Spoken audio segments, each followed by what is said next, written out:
Irmãos, vocês podem sentar. Boa noite a todos.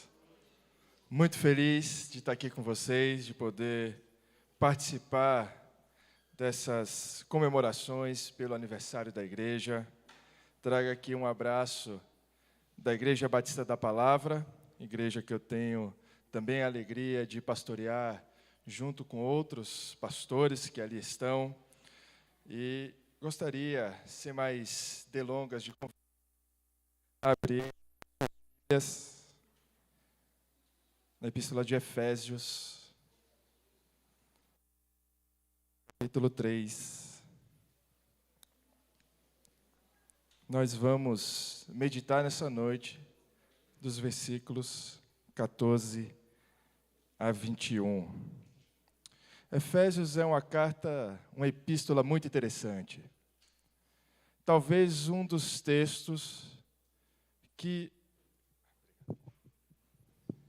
Talvez seja um dos textos que sejam mais mal compreendidos quando as pessoas leem. Especialmente por causa da leitura de Efésios 1, Efésios 2. Todo mundo imagina que a Epístola de Efésios é um texto sobre salvação, sobre soteriologia. Mas Efésios não é um texto sobre soteriologia, não é um texto sobre salvação. Efésios é um texto sobre a igreja. A proposta de Efésios não é um mergulho na doutrina da salvação, mas a proposta de Efésios, e Paulo escreve para que a gente possa ter um mergulho na igreja, na doutrina da igreja, na compreensão da igreja. E se em algum momento Efésios fala de salvação, não fala por causa da salvação em si, mas por causa da igreja. Portanto, Efésios não é uma carta que vai trabalhar soteriologia primariamente, mas sim eclesiologia, a doutrina da igreja. É um texto interessante, você pode observar que, como muitas das cartas de Paulo, ela é dividida em duas grandes partes. Os 3 primeiros capítulos de Efésios são capítulos onde Paulo vai falar da doutrina da igreja. Então, os 3 primeiros capítulos, ele está falando doutrina, o que a igreja deve crer. Os capítulos 4 a 6, ele vai falar de ética, de como a igreja deve viver. Então, 2 grandes partes. A primeira parte, no que a igreja deve crer, qual é a doutrina da igreja. A segunda parte, como a igreja deve viver essa doutrina. O texto que eu pedi para que vocês abrissem é o texto que conclui a primeira parte. Conclui a parte doutrinária. Termina o capítulo 3. Termina o ensino doutrinário sobre o que a igreja deve crer. E a gente vai observar que ele termina a doutrina, ele termina o ensino doutrinário orando. Ele não termina dando lições, mas ele termina orando. Vamos ler a oração de Paulo. Mais uma vez, Efésios, capítulo 3, versículos 14 até o 21. Por essa razão, eu me ponho de joelhos diante do Pai, de quem toda a família, nos céus e na terra, recebe o nome. Peça a Deus que, segundo a riqueza da sua glória, conceda a vocês que sejam fortalecidos com poder, mediante o seu Espírito, no íntimo de cada um, e assim pela fé, que Cristo habite no coração de vocês, estando vocês enraizados e alicerçados em amor. Isto para que, com todos os santos, vocês possam compreender qual é a largura, o comprimento, a altura e a profundidade. E conhecer o amor de Cristo, que excede todo entendimento, para que vocês fiquem cheios de toda a plenitude de Deus. Ora, aquele que é poderoso para fazer infinitamente mais do que tudo que pedimos ou pensamos, conforme o seu poder que opera em nós. A Ele seja a glória na igreja e em Cristo Jesus, por todas as gerações, para todos sempre. Amém. Vamos orar mais uma vez. Senhor Deus, te agradecemos pela Tua palavra. Nós reconhecemos tantas vezes a nossa incapacidade de compreendê-la. Por isso, clamamos nessa noite que o Senhor nos ilumine pela ação do Teu Santo Espírito, que o Senhor nos alimente, nos edifique, nos sustente, não pelos nossos pensamentos, mas pela Tua palavra. Em nome do Senhor Jesus. Amém. No século XIX, viveu um grande ministro inglês chamado Charles Bridges. Ele escreveu um livro muito importante para a tradição cristã, chamado The Christian Ministry. Esse livro vai ser traduzido como Ministério Cristão. E, em algum momento do livro, Bridges trabalha uma imagem sobre a igreja. Ele nos dá uma imagem sobre como nós devemos compreender a igreja. Ele diz o seguinte: a igreja é o espelho que reflete o esplendor do caráter de Deus. É o grande teatro na qual as perfeições de Yahvé são exibidas para o universo. Então, mais uma vez, olha a imagem que ele está nos dando sobre a igreja. Olha o que ele está dizendo sobre como nós devemos compreender a igreja. A igreja é um espelho que reflete, que demonstra, que traduz o caráter de Deus, o esplendor do caráter de Deus. A igreja, para ele, seria o grande teatro, no qual as perfeições de Yahvé são exibidas para o universo. A igreja não nasce por ela mesma. A igreja não nasce pelo trabalho de nenhum homem. Homens podem ser utilizados como ferramentas para que uma igreja possa ser plantada, mas a igreja não nasce de nenhum homem, de nenhum indivíduo, de nenhum pastor, de nenhum membro de igreja. A igreja nasce da obra de Cristo. É Cristo quem reúne sua igreja, é Cristo quem sustenta a sua igreja, é Cristo quem dá à sua igreja o que ela necessita, porque a igreja é o espelho que reflete o esplendor da glória de Deus. É o grande teatro na qual as perfeições de Yahvé são demonstradas para o universo. A igreja não pertence a ninguém. A igreja só pertence a Ele. Por isso, a igreja não precisa de você, meu irmão. Eu sei, olha que convidado desagradável. O convidado vem aqui no aniversário da igreja para dizer àqueles que estão reunidos o seguinte: a igreja não precisa de você. E não precisa mesmo. Não precisa mesmo. No dia que você não estiver aqui, Deus vai dar o que a igreja precisa, independente de você. Não é a igreja que precisa de você, a gente inverte as coisas. É você quem precisa da igreja. Você necessita da igreja. Você precisa estar aqui. Você precisa ouvir a palavra. Você precisa adorar. A igreja está nas mãos do Senhor, mas você precisa da igreja. Portanto, a igreja, ela não nasce dela mesma, ela não nasce da criatividade dos homens, ela não nasce de uma percepção de necessidade de qualquer indivíduo, mas ela nasce de Deus, ela nasce da obra de Cristo e por Ele é sustentada. Mas uma pergunta a gente precisa se fazer. A palavra, certamente ela nos alimenta, ela nos edifica, ela nos sustenta, ao mesmo tempo que ela nos confronta.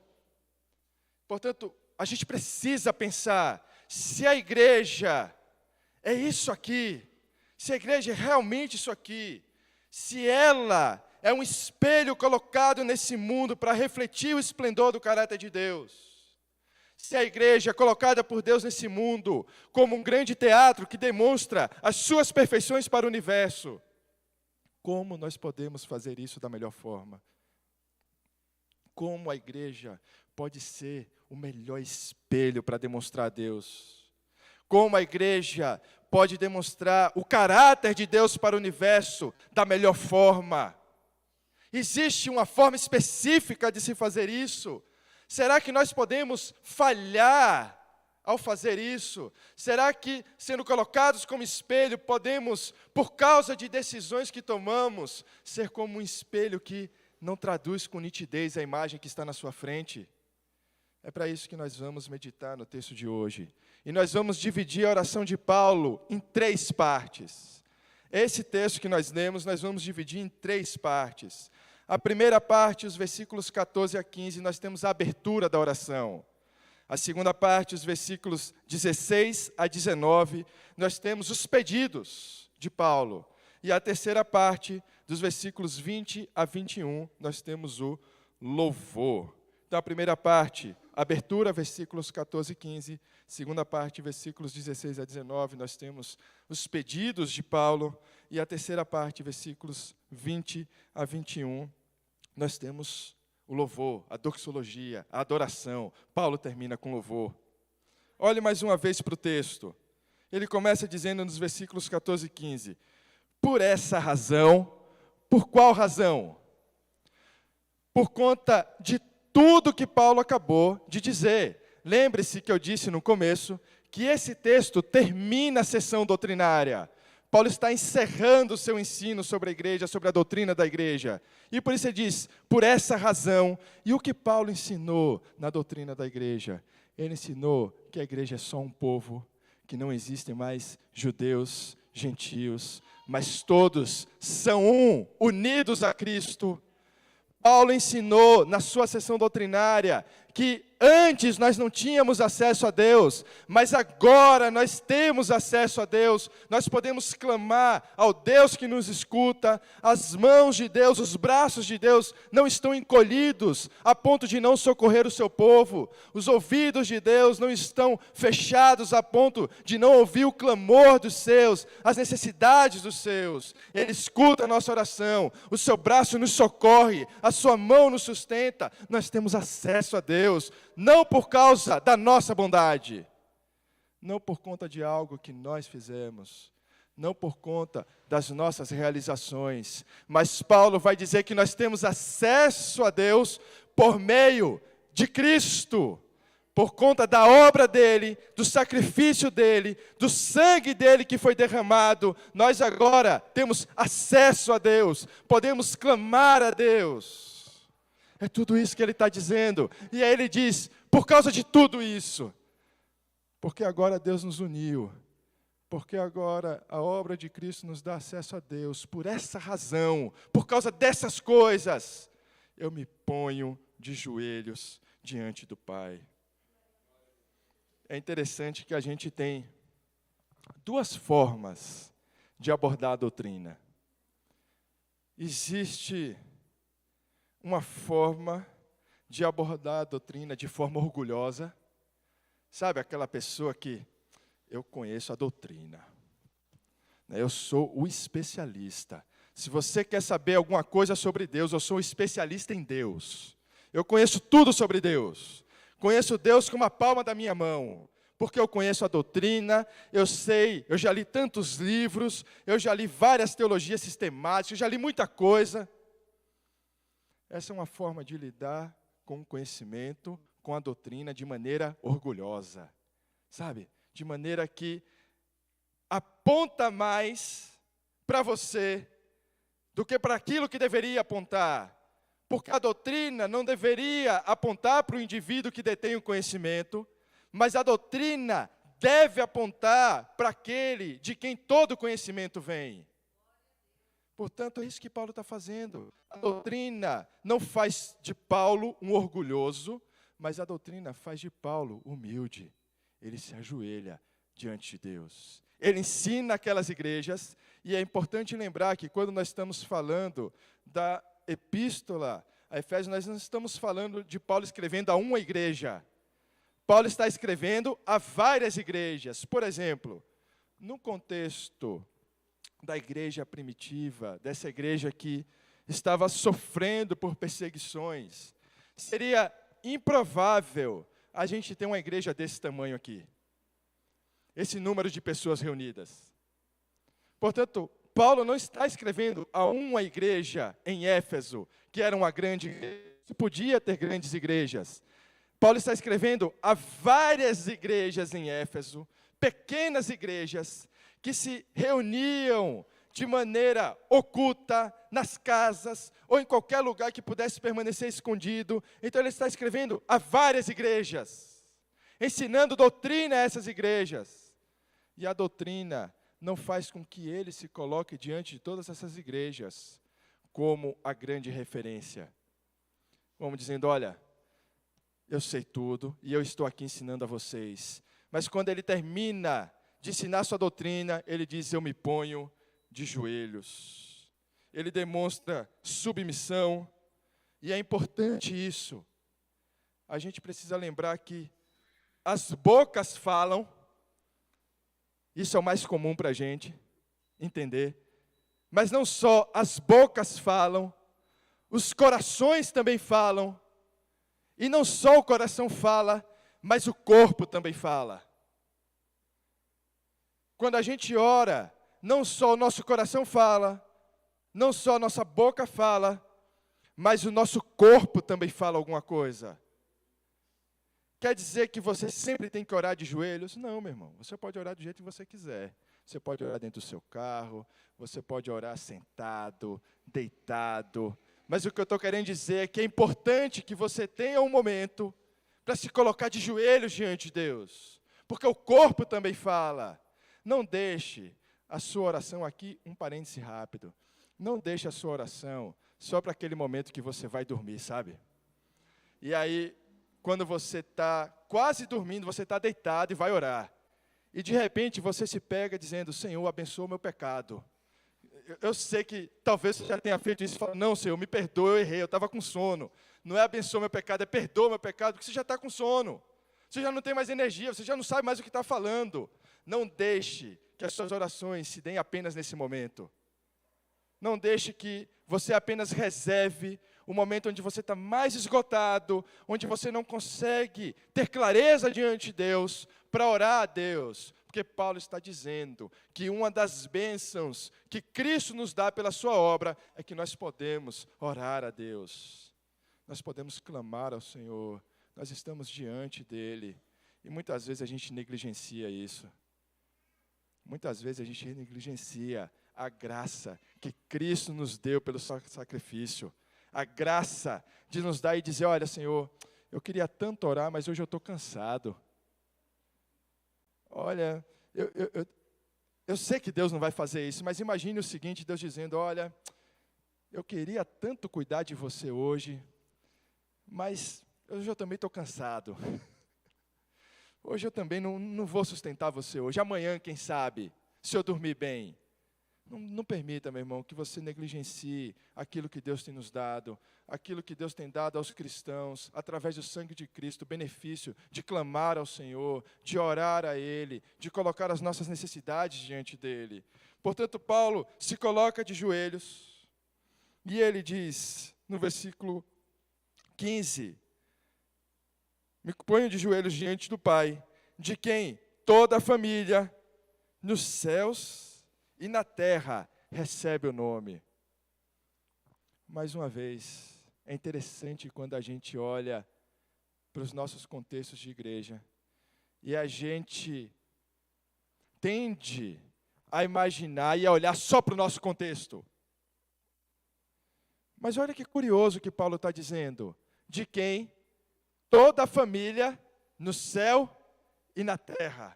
O que isso mostra para a gente? O que isso nos ensina sobre a natureza da igreja? O que isso nos ensina sobre a doutrina da igreja? Que existe um reino maior do que qualquer igreja. Nós temos igrejas locais, sim. Igrejas que estão espalhadas por esse mundo inteiro. Crentes que nós não conhecemos espalhados por esse mundo inteiro. Mas mesmo sem conhecê-los, nós estamos unidos a Ele. Aqueles que antes de nós morreram pelo nome de Cristo, aqueles que deram a sua vida para que o Evangelho fosse pregado, nós estamos unidos a Ele, porque todo o reino, não só essa igreja, não só a minha igreja, ou qualquer igreja aqui representada, todo o reino está unido uns aos outros, porque estão unidos a Cristo. Então, todos aqueles que estão professando o nome do Senhor, estão unidos aos crentes que hoje professam o nome do Senhor em todos os cantos. Estão unidos também aqueles que antes de nós professaram o nome do Senhor e muitos que derramaram seu sangue. Nós estamos unidos àqueles que ainda irão professar o nome do Senhor, porque existe um reino maior do que qualquer igreja. O reino do Senhor é maior do que qualquer igreja. Isso é a coisa mais importante. Se a igreja é importante, ela é importante para testemunhar o evangelho da graça de Deus. E fazendo isso, estamos unidos todos aqueles que professam conjuntamente o nome do Senhor Jesus.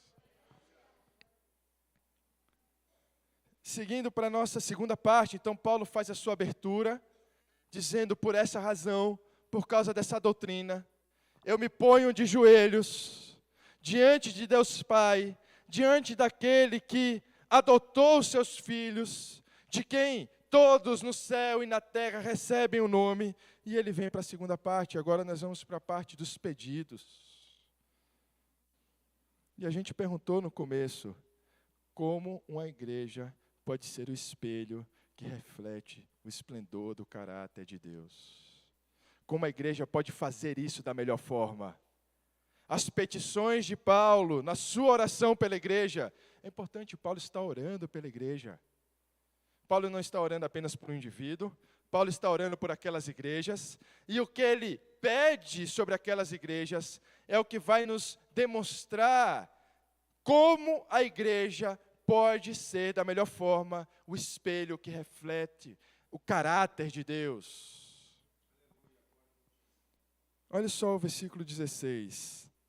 Peço a Deus que, segundo a riqueza da sua glória, conceda que vocês sejam fortalecidos com poder, mediante o Espírito no íntimo de cada um, e assim pela fé, que Cristo habite no coração de vocês. Então olha as petições, ele diz: peço que vocês sejam fortalecidos com poder.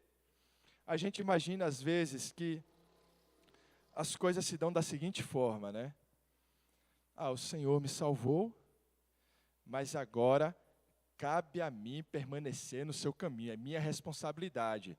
Você tem responsabilidade sim, mas sem Ele, você não consegue permanecer nos caminhos dEle, porque dEle vem não apenas o poder para salvar, mas o poder para permanecer nele. É Ele quem sustenta, não são as suas decisões. Dele não vem apenas o poder para nos resgatar, dele vem também o poder para nos manter nele, para nos manter unidos a Ele. Não é o seu poder. Você tem responsabilidade? Sim. Você precisa obedecer? Precisa. Você precisa cumprir aquilo que a Bíblia diz que você precisa cumprir como cristão? Precisa, mas não é por isso que você permanece. Você permanece porque Ele fortalece você em poder. É Ele quem tem o poder para salvar, é Ele quem tem o poder para sustentar, é Ele quem tem o poder para guiar, é Ele quem tem o poder para nos manter nele até que Ele venha. É Ele quem nos sustenta. Portanto, Ele diz que vocês sejam fortalecidos com poder, mediante o Espírito. Aquele que habita no cristão é o que nos dá Espírito. Aquele que habita, o Espírito que habita em nós, o poder que vem dele, é Ele que nos fortalece, é o Espírito que nos dá poder. Ele diz: no seu interior, sejam fortalecidos com poder, mediante o Espírito, no seu interior.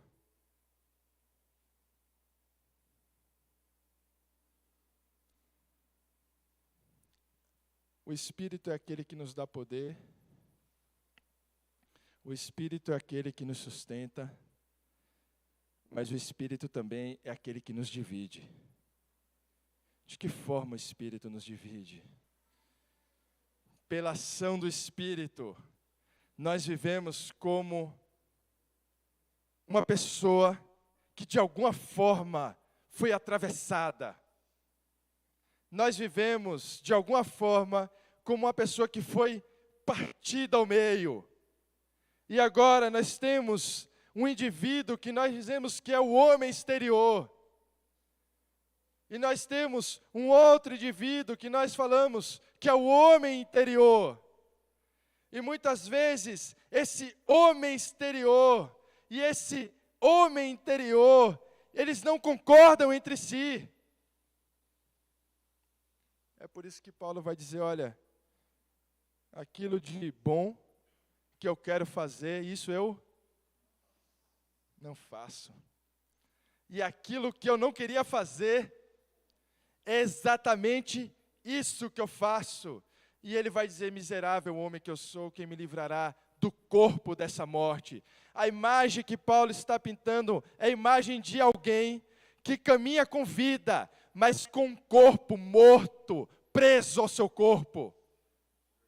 Um corpo apodrecido, preso ao seu. Um corpo estragado, preso ao seu. Porque da mesma forma que o Espírito nos alimenta, nos dá poder, nos sustenta, Ele nos divide. Ele mostra a diferença entre um cristão e um não cristão. Ele mostra a diferença entre o homem exterior e o homem interior. Ele mostra a diferença, aqueles que vivem pelo seu próprio poder e aqueles que vivem pelo poder do Espírito.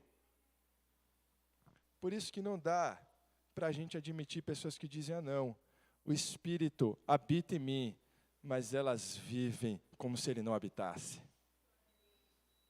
Porque a diferença precisa ser clara, precisa ser vista.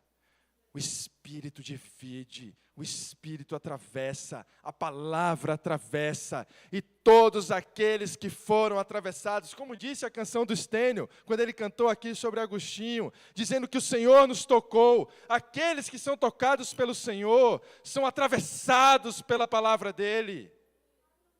E aqueles que são atravessados pela sua palavra, não vivem mais da mesma forma.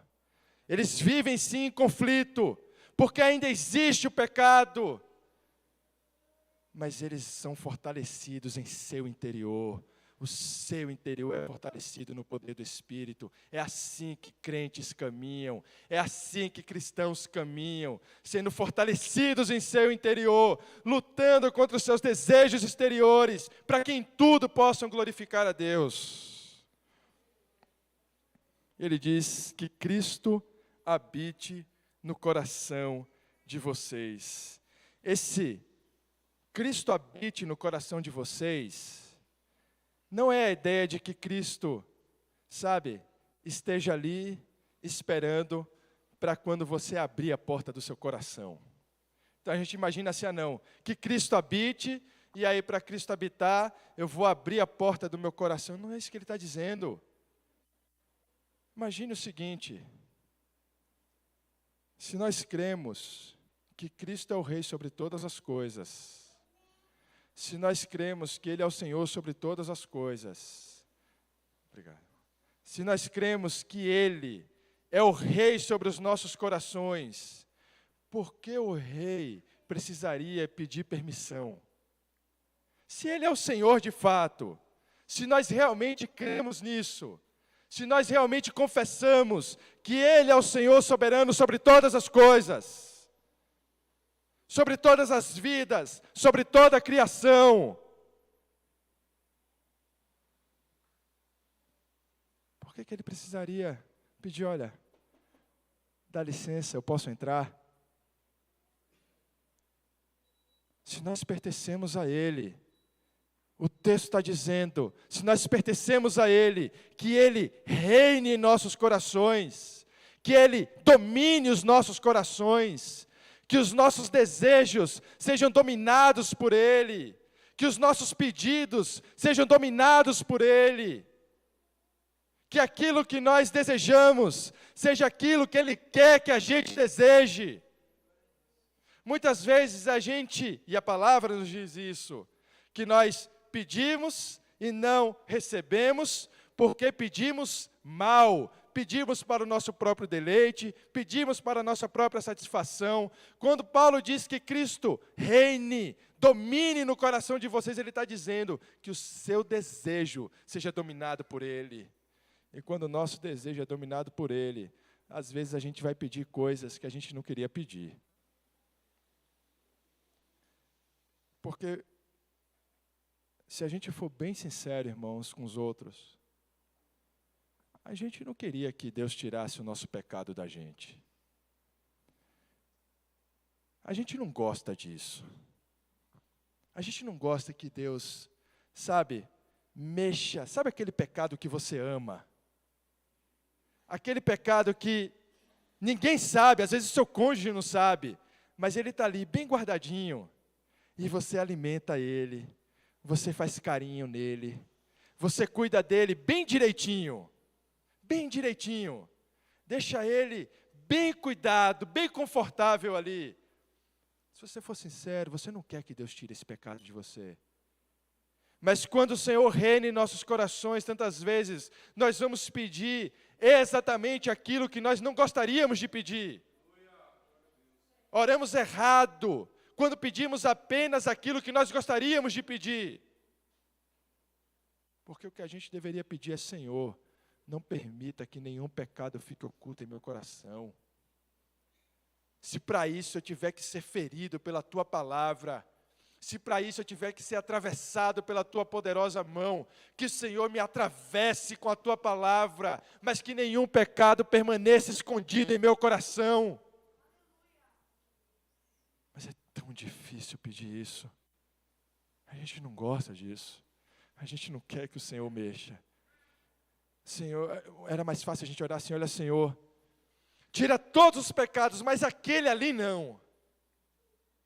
Esse aqui, deixa só um, vamos negociar. Mas quando Paulo diz que o Senhor reine em seus corações, que Ele habite em seus corações, que Ele seja o Senhor dos seus desejos, Ele está dizendo que nenhum pecado permanecerá sem ser iluminado. Seja nessa vida, seja no julgamento diante do Rei, todos os pecados serão revelados. Às vezes a gente se preocupa com o que as pessoas vão achar dos nossos pecados. Mas o que deveria mesmo nos preocupar é o que Deus vai achar dos nossos pecados. Porque a gente pode esconder os pecados das pessoas, mas diante dele, todo pecado será revelado. Paulo ainda faz mais algumas petições, continuando ainda no versículo 17. Ele diz: assim, pela fé, Cristo habite no coração de vocês, estando vocês enraizados e alicerçados em amor, como a igreja demonstra, reflete o caráter de Deus. Como a igreja demonstra as perfeições de Yahvé para o mundo, através do amor. Através do amor. Não amamos uns aos outros por afinidade. A igreja não pode ser um grupo de afinidades. Um grupo de pessoas que se dão bem, que são parecidas, que se vestem da mesma forma, que falam da mesma forma.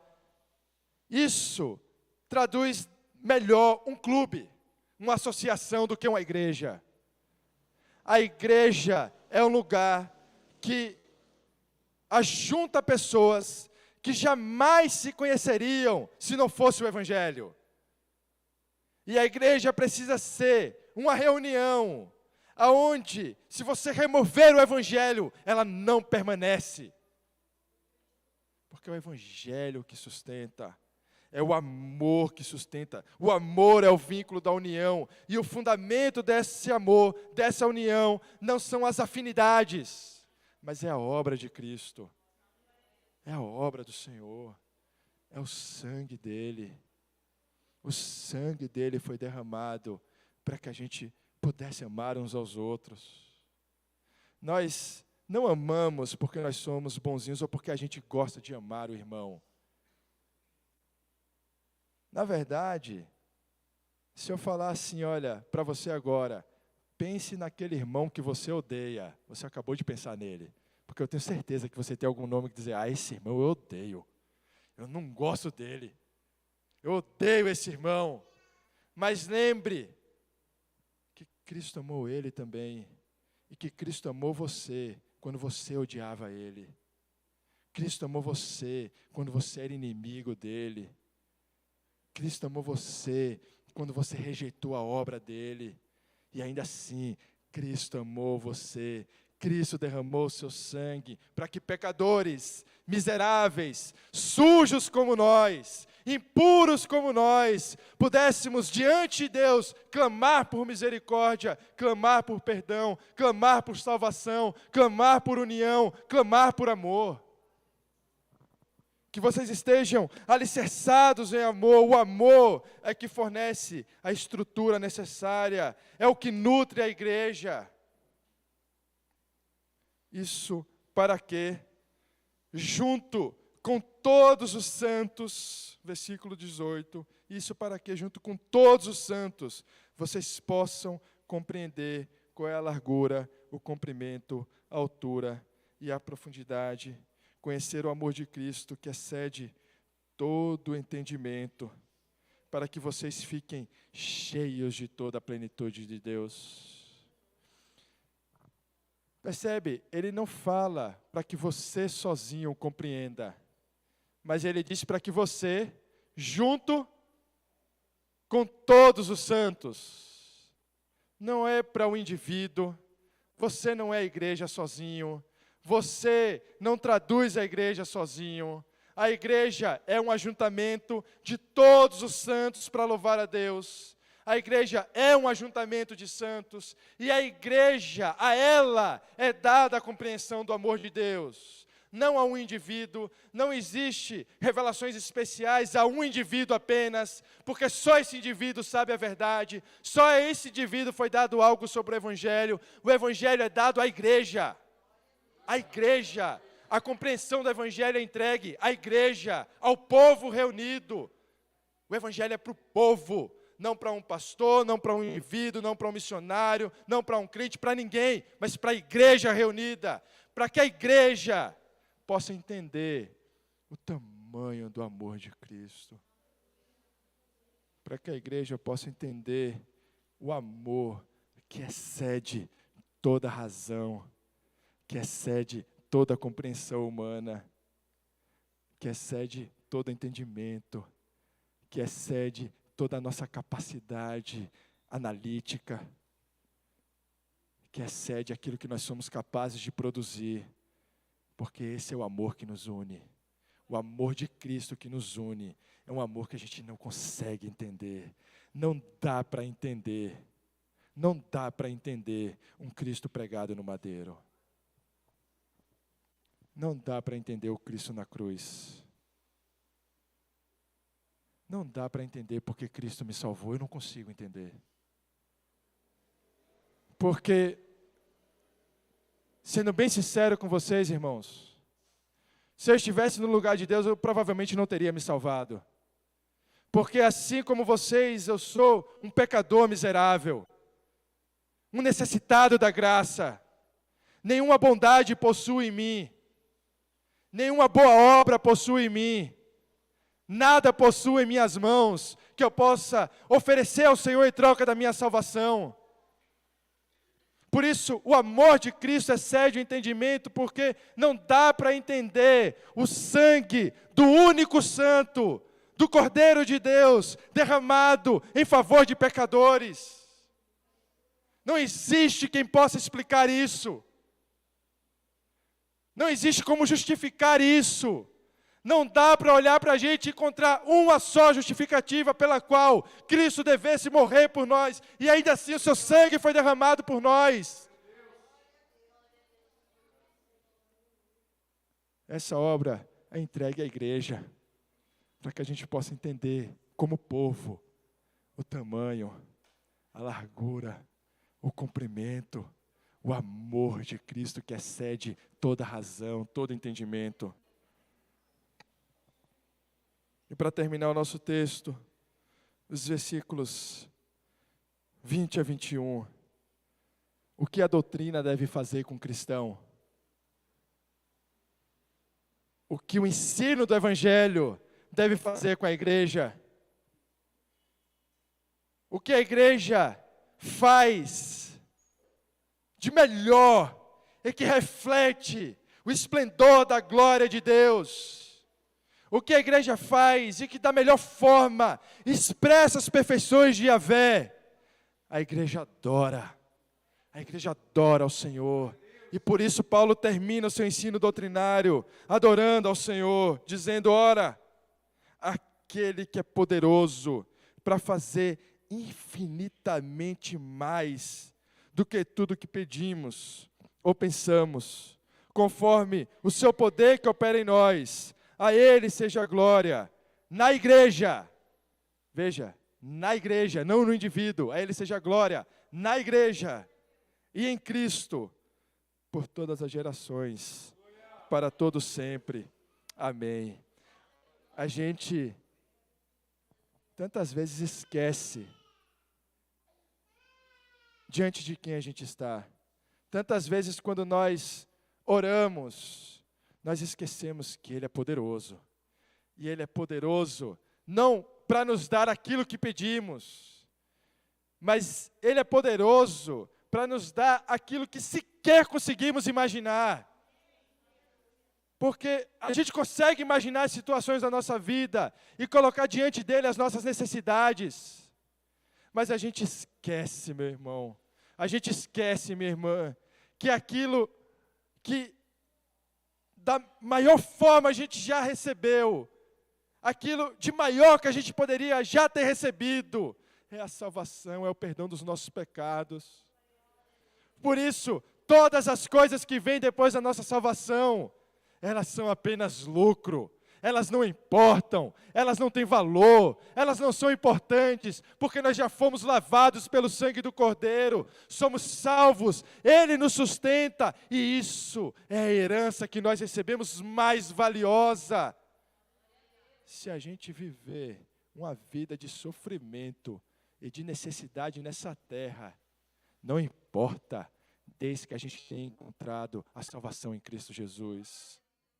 Se a gente viver uma vida de necessidade nesse mundo, se o tempo todo nós somos privados, não é isso que nós desejamos. Mas se assim for, que seja, desde que eu tenha encontrado a salvação e que eu seja lavado pelo sangue do Cordeiro, porque todas as coisas eu considero como perca se eu encontrar a glória de Deus em Cristo Jesus, na salvação e na remissão dos meus pecados. Ele é poderoso. A Ele seja a glória na cabeça e no corpo.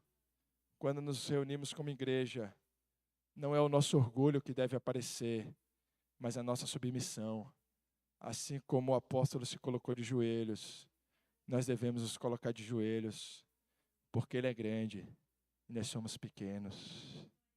Ele tudo tem e nós nada temos. Tudo aquilo que possuímos nos foi dado pelas suas mãos. Tudo aquilo de bom que temos, nos foi dado por Ele.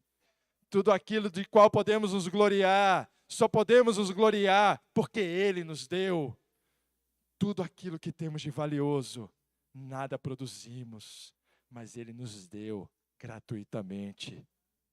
Por causa disso, a Ele seja a glória na igreja e em Cristo, para que a igreja, como espelho do esplendor da glória de Deus, das perfeições de Yahvé, possa refletir a esse universo, o Deus que nos amou antes de todas as coisas, o Senhor que nos amou quando nós éramos inimigos, o Senhor que nos resgatou dos nossos pecados, e o Senhor que é poderoso para resgatar todos aqueles que professam o seu nome.